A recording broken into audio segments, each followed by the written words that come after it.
المباراة كليا، يعني كنا احنا متوقعين الحذر ولا لا.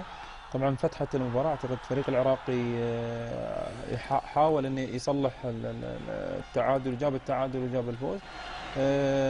يعني ما خلى المباراة تروح اكثر من 16 دقيقة. لما لم يحافظ المنتخب الكويتي على تقدمه اكثر من 8 دقائق؟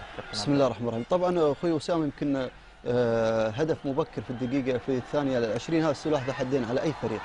ممكن تنقلب النتيجه عليك او ممكن انت تزيد الفارق. فاللي حصل ان بعد الهدف استرخاء المنتخب الكويتي، ثم ضغط من جانب المنتخب العراقي. توقعوا المباراه تنتهي بشكل اسهل مما توقعوه هم ايضا؟ طبعا المباراه الحقيقه الفريقين قدموا اداء، شاهدنا مباراه جميله. الهدف التعادل العراقي جاء من خطا، يعني تغيير اتجاه من لاعب احد اللاعبين الحيطه ثم تسجل هدف. لولا الهدف هذا ما كان في الدقيقه 5، لو ما تسجل المنتخب العراقي ممكن الكويت راح يكون مسيطر على المباراه. ايضا الشجاعه اللي شفناها من المدرب دوران، لو مدرب اخر ما يعملها. ممكن هذه مغامره في خروج لاعب محور ودخول حمد العنزي ونزول عوده عبد العزيز المشعان مكان جراح. كابتن مبارك، تغييرات الفريقين هي التي قادت المباراه الى الانتهاء بالتعادل، اعني دخول الحارس الاحتياطي علي العراقي ودخول ايضا حمد العنزي.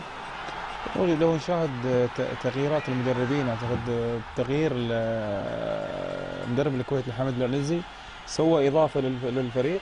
تغيير للحارس المرمى طبعا ممكن الاسباب هو اصابه، اعتقد يمكن الجول ترى من الحارس. وهذا اللي كنت اعنيه، ان التغييرين هما من ساهما بدخول الهدف الثاني للمنتخب الكويتي والتعادل. مباشره مشاهدينا الكرام، نتحول